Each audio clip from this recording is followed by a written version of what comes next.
नमस्कार, मी श्रीकांत उमरीकर. आपण पाहतात अॅनालायझर. लाईक करा, शेअर करा, सबस्क्राईब करा.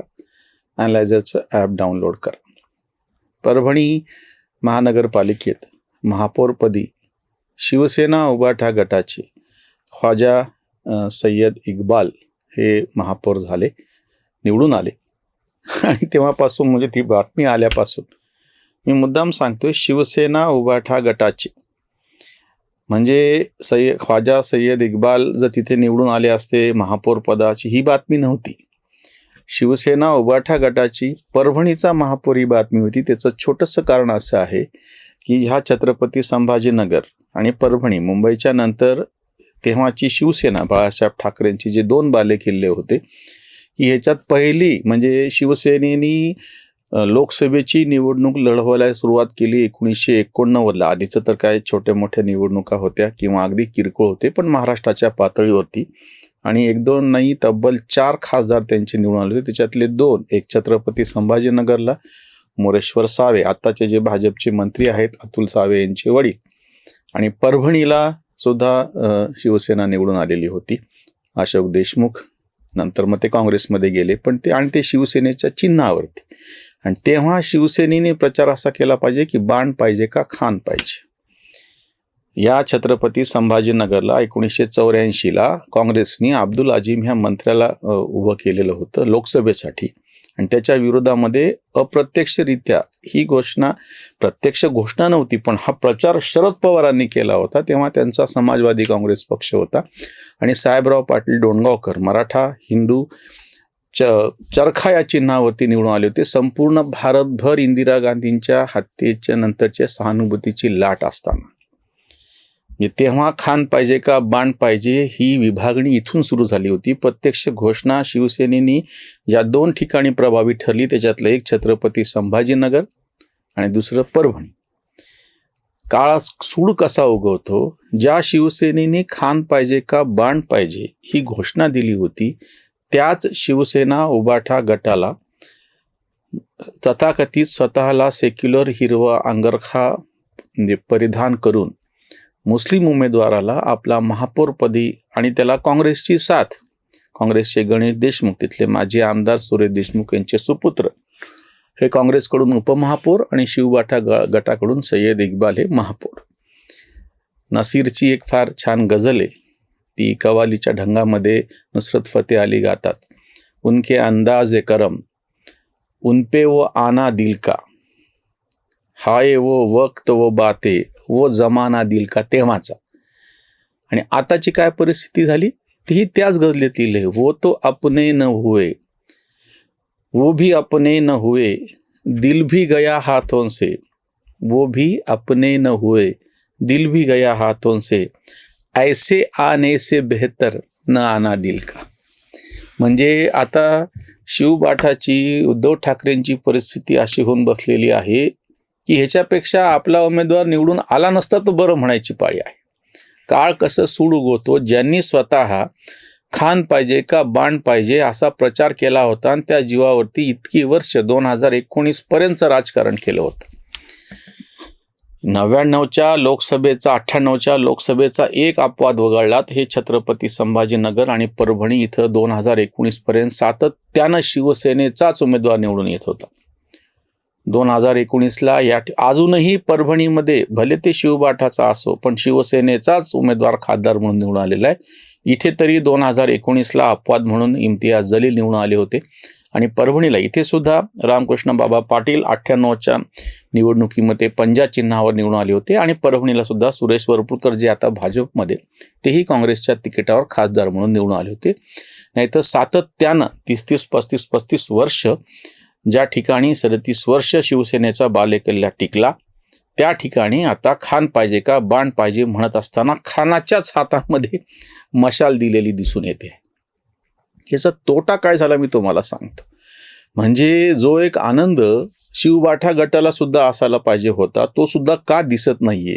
अगदी त्याचे गल्ली पातळीवरचे कार्यकर्ते माझ्या तर लहानपणापासूनच्या संपर्कात आहेत, ते सगळे यासाठी परेशान झालेले आहे की आपण आपला जो मतदार आहे त्याच्यापासून तुटलो. हा तर एकनाथ शिंदे सारख्यांचा आरोप होता.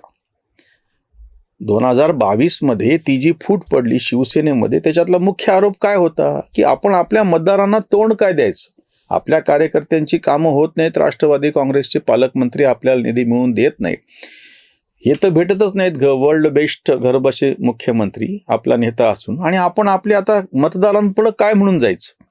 जर आपण महाविकास आघाडी केली, कोरोनाच्या काळात ते सगळं लपून राहिलं आणि कोरोना संपत असताना ज्या पद्धतीनं लोकांच्या प्रतिक्रिया उमट्याला लागल्या, आता निवडणुकीत तोंड कसं द्यायचं ही तक्रार होती एकनाथ शिंदेची. तुम्ही स्वतः जे, मी परत सांगतो की दुसऱ्या एखाद्या पक्षाला हे यश लाभलं असतं, हाच काँग्रेसचा महापौर झाला असता, राष्ट्रवादी काँग्रेसचा महापौर झाला असता, किंवा जो तथाकथित सेक्युलर पक्ष, शेतकरी कामगार पक्ष माझ्या परभणीमध्ये बळकट होता, त्यांच्या वतीनं कोणी मुस्लिम महापौर झाला असता, त्याची चर्चा करायचं काही कारण नव्हतं. पण तुम्ही स्वतःला ज्या पद्धतीचं राजकीय, समजा तुमची प्रतिमा तुम्हीच तयार केली होती, तुम्ही स्वतःलाच तसं प्रोजेक्ट केलेलं होतं, लोकांनी करण्याची गरज नाही, ती वेगळी गोष्ट.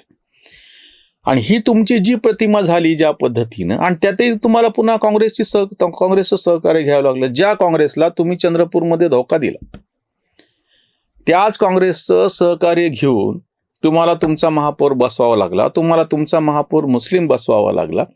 आणि हे जे सगळं नॅरेटिव्ह तुम्ही तयार केलं गेलेलं होतं, करून ठेवलेलं होतं, त्याला सुरुंग लावण्याचं काम तुम्हीच केलेलं आहे, दुसऱ्यांनी करायची काही गरज नाही.